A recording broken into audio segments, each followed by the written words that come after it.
All right, let's just dive right into this explainer. Welcome, everyone.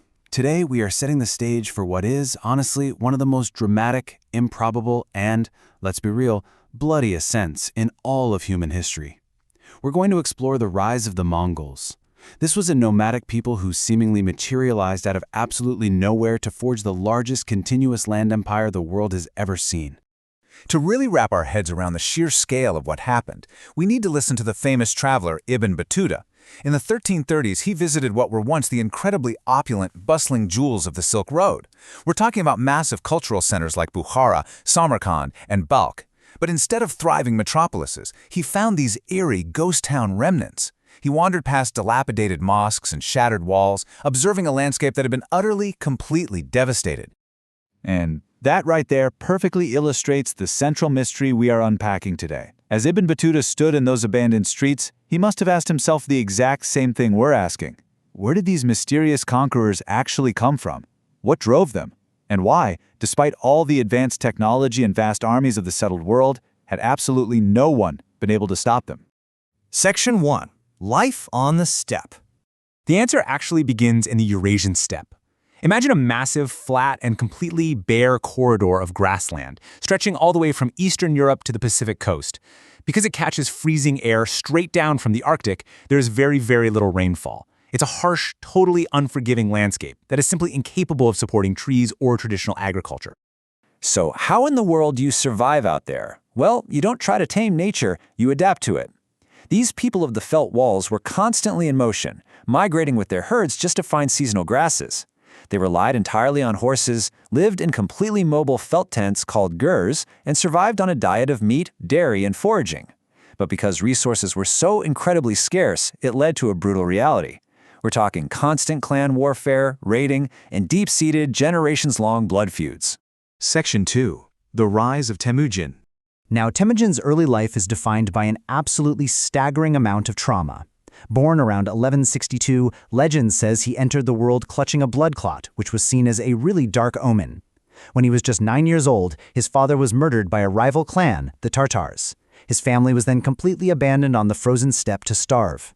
He survived by hunting and foraging, only to be hunted down and enslaved by the Temujin clan.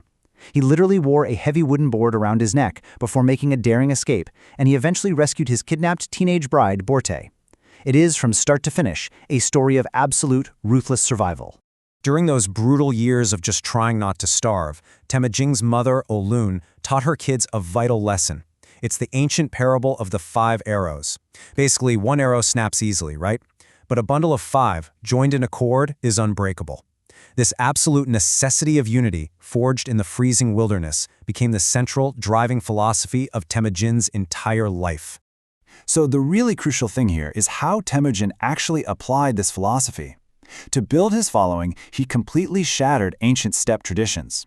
Instead of letting the nobles hoard all the best plunder, he shared the loot based on merit and performance in battle. He even created a sort of early insurance policy to protect the widows and orphans of fallen soldiers. This was completely revolutionary, and it drew thousands of commoners straight to his side. But, his radical new style put him on a massive collision course with the traditional steppe elite, and that elite was actually championed by his own childhood best friend and blood brother, Jamuka. The contrast between these two was stark. While Temujin rewarded merit and shared wealth, Jamuka fought to maintain the old aristocratic order.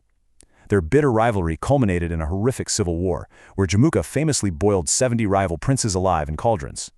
Ultimately, though, Temujin's unified, intensely loyal following crushed Jamuka's traditional forces. Section 3. Building the war machine. Having defeated his rivals, Temujin had a massive problem. How do you keep your fractious, warlike people from turning on each other again?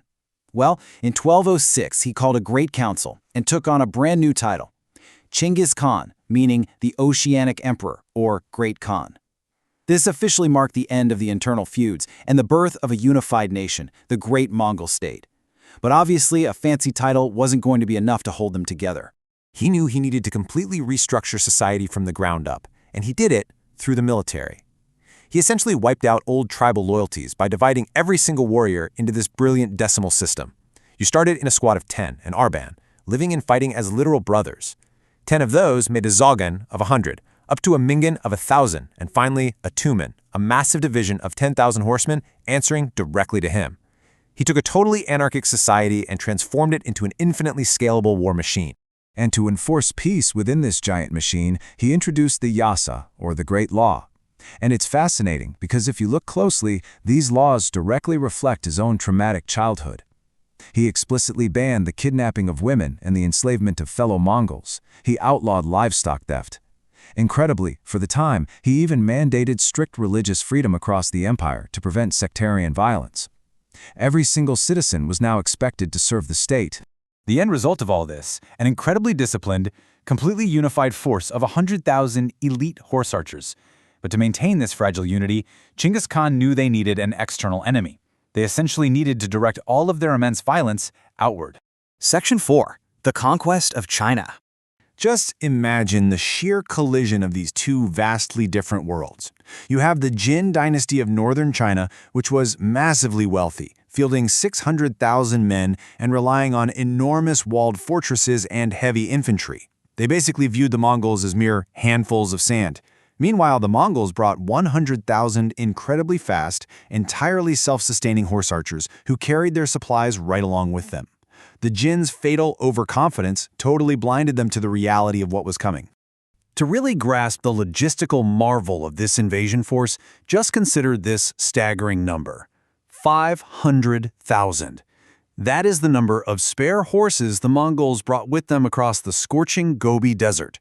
Every single warrior rode with up to 5 spare mounts. It was an unstoppable, moving city designed to flatten literally everything in its path. But the Mongols faced one massive problem.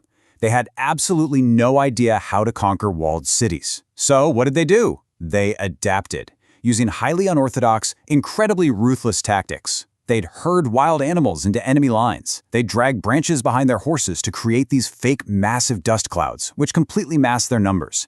And most terrifyingly, they engaged in total psychological warfare. They'd drive terrified rural refugees into cities to deplete food stores, and literally force captured peasants to push their siege engines. The aftermath of these sieges was, quite frankly, staggering. Years later, when diplomats arrived at the ruins of Beijing, they witnessed a massive white mound in the distance, actually mistaking it for snow. It was, in fact, a mountain of human bones. The sheer, brutal reality of the conquest really just speaks for itself here. Section 5. The Paradox of the Empire. Now, out of all this unprecedented devastation arose something completely unexpected: the Pax Mongolica.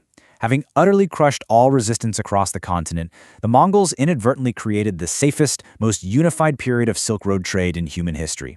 The empire literally became a secure, free-flowing river of gold, silk, and cultural exchange, deeply connecting the East to the West. A specific event in 1218 perfectly illustrates this massive shift. Genghis Khan sent a caravan of 500 camels laden with pure gold, silver, and fine silks to the wealthy empires of the West. This wasn't an invasion force at all. It was a massive trade delegation. It showed that the Mongols were incredibly eager to be global merchants and active participants in an interconnected world. Which ultimately leaves us with this really profound paradox. As we look back at the people of the Felt Walls, how do we define them? Were they merely the bloodthirsty destroyers of great civilizations, or were they actually the brutal, pragmatic architects of the connected modern world we live in today? It is a messy, deeply complex reality of how global history is shaped, and I hope this explainer has left you eager to dig even deeper into the mystery of the Mongols. Thanks for joining me.